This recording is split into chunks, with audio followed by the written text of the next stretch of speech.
Hi guys, welcome back. So in the date January 2, 2026 2026 എൻ്റെ ആദ്യത്തെ ട്രേഡാണ്. ഞാനിവിടെ ആദ്യം ട്രേഡ് എടുക്കാം. Bank Nifty call option and Nifty call option. Bank Nifty 150 quantity, Nifty 260 quantity. Trade എടുത്തിട്ടുണ്ട്. കുറച്ച് നാളുകൾക്ക് ശേഷമാണ് ഒരു വീഡിയോ ഞാൻ ചെയ്യുന്നത്. അപ്പോൾ 2026 ആദ്യത്തെ ട്രേഡ് അല്ലേ, അപ്പോൾ അതൊന്ന് ഷെയർ ചെയ്യാമെന്ന് വിചാരിച്ചു.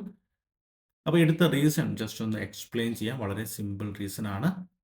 ഇപ്പോൾ നിഫ്റ്റി ബാങ്ക് നിഫ്റ്റിയിൽ ഒരേ ടൈമിലാണ് ഞാനിപ്പോൾ എൻട്രി എടുക്കുന്നത്. അതിൻ്റെ റീസണൊക്കെ ഞാൻ മുൻപത്തെ വീഡിയോസിൽ ഞാൻ പറഞ്ഞിട്ടുണ്ടായിരുന്നു. അപ്പം നമ്മൾ നിഫ്റ്റി, ഞാൻ ആദ്യം ബാങ്ക് നിഫ്റ്റി പറയാം. ബാങ്ക് നിഫ്റ്റിയാണ് എൻ്റെ മെയിൻ ട്രേഡ്. ബാങ്ക് നിഫ്റ്റി നോക്കിയിട്ടാണ് ഞാൻ അധികം ട്രേഡ് കൺസിഡർ ചെയ്യുന്നത്. ബാങ്ക് നിഫ്റ്റി നമ്മൾ കഴിഞ്ഞ ദിവസങ്ങളിലെ മാർക്കറ്റ് സ്ട്രക്ചർ നോക്കുകയാണെങ്കിൽ വളരെ സിമ്പിളായിട്ട് തന്നെ നമുക്ക് പറയാൻ വേണ്ടി പറ്റും. അപ്പ് ട്രെൻഡിങ് മാർക്കറ്റാണ്. അത് കഴിഞ്ഞ ദിവസം നോക്കുകയാണെങ്കിൽ ഒരു റേഞ്ച് മാർക്കറ്റാണ്, സൈഡ് വേസ് മാർക്കറ്റിലാണ് ബാങ്ക് നിഫ്റ്റി മൂവ്മെൻറ്റ് നടത്തിയിരിക്കുന്നത്. ഇവിടെ ഒരു ഷോർട്ട് റേഞ്ച്, ഒരു നാരോ റേഞ്ചിൻ്റെ ഉള്ളിലാണ് ഫുൾ ദിവസം ട്രേഡ് നടന്നുകൊണ്ടിരുന്നത്. ആൻഡ് ഇന്ന് മാർക്കറ്റിൽ ഒരു ബ്രേക്ക്ഔട്ട് നടന്നിട്ടുണ്ട്. ഓക്കെ, അപ്പോൾ നമ്മൾ കഴിഞ്ഞ ദിവസങ്ങളിൽ ഈ ഒരു സൈക്കോളജി നോക്കുകയാണെങ്കിൽ ബയേഴ്സ് വളരെ സ്ട്രോങ് ആണ്, അപ്പ് ട്രെൻഡിങ് മാർക്കറ്റാണ്. അപ്പം നമുക്കറിയാം ബയേഴ്സ് ആണ് വളരെ സ്ട്രോങ് ഹാൻഡ് എന്ന് പറഞ്ഞ ബയറാണ്. പിന്നെ കഴിഞ്ഞ ദിവസം സൈഡ് വേസ് മാർക്കറ്റാണ്. അപ്പോൾ അവിടെയും ബയേഴ്സ് സ്ട്രോങ് തന്നെയാണ്. യാതൊരു രീതിയിലും ബയേഴ്സിൻ്റെ കോൺഫിഡൻസിന് ഒരു കുറവും വന്നിട്ടില്ല. ആ ഒരു സ്ട്രക്ചർ കണ്ടാൽ നമുക്ക് മനസ്സിലാക്കാൻ വേണ്ടി പറ്റും.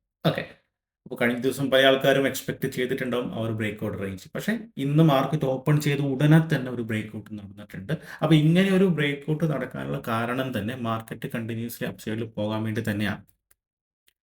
കാരണം ഇതുപോലുള്ള ഒരു മൂവ്മെന്റ് വരുന്ന സമയത്ത് നമുക്ക് പറയാം, റീറ്റെയിൽ ട്രേഡേഴ്സ് എന്തായാലും ഇവിടെ ട്രേഡ് കൺസിഡർ ചെയ്യില്ല. അവരെന്തായാലും അവരുടെ കംഫർട്ട് സോണിലുള്ള പ്രൈസ് ആക്ഷനൊക്കെ ഫോർമേഷൻ നടക്കുന്ന സമയത്ത് മാത്രമേ അവരെന്തായാലും എൻട്രി എടുക്കുള്ളൂ, മെജോറിറ്റി പീപ്പിൾസ്. ചില സമയങ്ങളിൽ മാർക്കറ്റിന് മുകളിലോട്ട് പോകണമെങ്കിൽ ഈ പറയുന്ന റീറ്റെയിൽ ട്രേഡേഴ്സിന് എൻട്രി കൊടുക്കാതെ മാർക്കറ്റ്, അതായത് അവർക്ക് ഒരു എൻട്രി എടുക്കാനുള്ള സാഹചര്യം അവിടെ ഉണ്ടാക്കാറില്ല. നേരെ അപ്പ് സൈഡിലോട്ട് പോകും. എല്ലാവരും എൻട്രി എടുക്കുന്നതിന് മുൻപേ, അല്ലെങ്കിൽ എല്ലാവരും വെയിറ്റ് ചെയ്യുന്നതിന് മുൻപേ ആ ഒരു മാർക്കറ്റ് മുകളിലോട്ട് പോകും. അങ്ങനത്തെ ഒരു സെനാരിയോ ആണ് ഇന്ന് മാർക്കറ്റിൽ വന്നിരിക്കുന്നത് തന്നെ. അപ്പോൾ കഴിഞ്ഞ ദിവസങ്ങളിൽ ഒരു സൈഡ് വേസ് മാർക്കറ്റ് ആയതുകൊണ്ട് തന്നെ, സൈഡ് വേസ് മീൻസ് ന്യൂട്രൽ അല്ലെ, ഒരു ഇൻഡെസിഷൻ മോഡാണ്. അപ്പോൾ സെല്ലേഴ്സും ബയേഴ്സും ഒക്കെ ഇവിടെ ഉണ്ടാവും.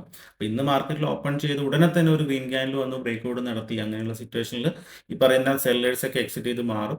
Right, so buyers again aggressive വരുന്ന സമയത്ത് മാർക്കറ്റ് അപ്പ് സൈഡിലോട്ട് പോകും. അതാണ് എൻ്റെ ഒരു ട്രേഡിന് പുറകിലുള്ള ഒരു സൈക്കോളജി. വളരെ സിമ്പിൾ ആയിട്ടുള്ള സൈക്കോളജിയാണ്. ആൻഡ് നമുക്കിനി ഇമ്പോർട്ടൻ്റ് ലെവലുള്ളത് അതിൻ്റെ തൊട്ട് മുകളിൽ 60,000, 60,000 ലെവൽ കൂടിയുണ്ട്. അപ്പം അതാണ് ഞാനൊരു ടാർഗറ്റ് എക്സ്പെക്ട് ചെയ്യുന്നത്. റൈറ്റ്,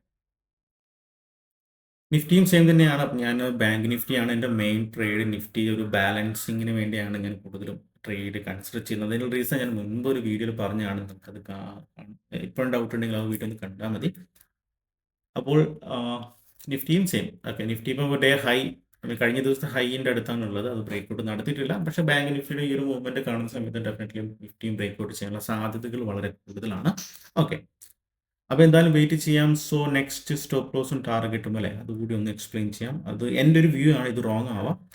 ഇത് റോങ് ആവുന്ന സിറ്റുവേഷൻ എന്ന് പറഞ്ഞിട്ടുണ്ടെങ്കിൽ നമ്മളുടെ ഇന്നത്തെ ഡേ ലോ, അതായത് ബാങ്ക് നിഫ്റ്റിയുടെ ഡേ ലോ വരുന്ന സമയത്ത് താഴോട്ട് വരുവാണെങ്കിൽ എൻ്റെ ലോസ് ഞാൻ ബുക്ക് ചെയ്യും. നിഫ്റ്റിയും സിമിലർ. ഓക്കെ, അതിൻ്റെ ടാർഗറ്റ് ഞാൻ നേരത്തെ പറഞ്ഞ പോലെ തന്നെ നമുക്കിവിടെ തൊട്ട് മുകളിൽ 60,000 സൈക്കോളജിക്കൽ ലെവലുണ്ട്. അപ്പം ആ ഒരു ലെവൽ അത് ബ്രേക്ക്ഔട്ട് ചെയ്യാനുള്ള സാധ്യത എനിക്കറിയില്ല. സോ ബട്ട് ആ ലെവൽ വരെ മാർക്കറ്റ് മൂവ്മെൻറ്റ് ചെയ്യാനുള്ള സാധ്യതകൾ കാണുന്നുണ്ട്. ഒന്ന് ടച്ച് ചെയ്യാം. അപ്പോൾ ആ ഒരു ലെവലിലാണ് എൻ്റെ പ്രോഫിറ്റ് ബുക്ക് ഞാൻ പ്ലാൻ ചെയ്യുന്നത്. ചെറിയ പ്രോഫിറ്റ് റണ്ണിങ്ങിലാണ്. അപ്പം ഇനി വെയിറ്റ് ചെയ്യാം. വേറെ ഒന്നും നമ്മൾ ആലോചിക്കേണ്ട ആവശ്യമില്ല. ഇനിയെല്ലാം മാർക്കറ്റിന് മുകളിൽ. ഓക്കെ ഗൈസ്, അപ്പോൾ നമ്മൾ ട്രേഡ് എടുത്തിട്ട് ഇപ്പം വലിയ മൂവ്മെൻറ്റ് തന്നെ മാർക്കറ്റിൽ തന്നിട്ടുണ്ട്. പ്രോഫിറ്റ് അത്യാവശ്യം റണ്ണിങ്ങിലാണ്. 22,000 സംതിങ് റണ്ണിങ്ങിലാണ്. നിഫ്റ്റിയും മൂവ്മെൻറ്റ് നടത്തിയിട്ടുണ്ട്, ബാങ്ക് നിഫ്റ്റിയും നടത്തിയിട്ടുണ്ട്. അപ്പോൾ എൻ്റെ ടാർഗറ്റ് 60,000 ലെവലിൻ്റെ അടുത്താണ് ഇപ്പം ട്രേഡ് നടന്നുകൊണ്ടിരിക്കുന്നത്. ആൻഡ് ഓൾമോസ്റ്റ് എൻ്റെ ടാർഗറ്റ് ഞാൻ നോർമലി പഴയ വീഡിയോസിലൊക്കെ ഞാൻ പറയാറുണ്ട്. എൻ്റെ ബാങ്ക് നിഫ്റ്റിയിൽ ഒരു 60 മുതൽ 100 വരെയാണ് എൻ്റെ ഒരു പ്രീമിയത്തിൽ ഒരു ടാർഗറ്റ് ഞാൻ എക്സ്പെക്റ്റ് ചെയ്യുന്നത്. ഓക്കെ, അപ്പം ഇവിടെ ഓൾറെഡി ടാർഗറ്റ് കിട്ടിയിട്ടുണ്ട്. ആൻഡ് ജസ്റ്റ് ഒന്ന് വെയിറ്റ് ചെയ്യാം. എന്തെങ്കിലും ഒരു പ്രീമിയം സ്പൈക്കോ സംതിങ് വരുവാണെങ്കിൽ കുറച്ചുകൂടി ഒരു വലിയ പ്രോഫിറ്റ് ബുക്ക് ചെയ്യാൻ വേണ്ടി പറ്റും. ഓക്കെ, അപ്പോൾ വളരെ നല്ലൊരു ട്രേഡായിരുന്നു. 2026 ആദ്യത്തെ ട്രേഡാണ്. ഇന്നലെ ട്രേഡ് എടുത്തിട്ടുണ്ടായിരുന്നില്ല. ന്യൂ ഇയർ സെലിബ്രേഷനൊക്കെ കഴിഞ്ഞ് കുറച്ച് ടയേർഡായിരുന്നു. ഓക്കെ, സോ അങ്ങനെ ഇതായിരുന്നു എൻ്റെ ഫസ്റ്റ് ട്രേഡ്. അപ്പോൾ എന്തായാലും ടാർഗറ്റിനെക്കാട്ടി മുകളിൽ ഇവിടെ കിട്ടിയിട്ടുണ്ട്.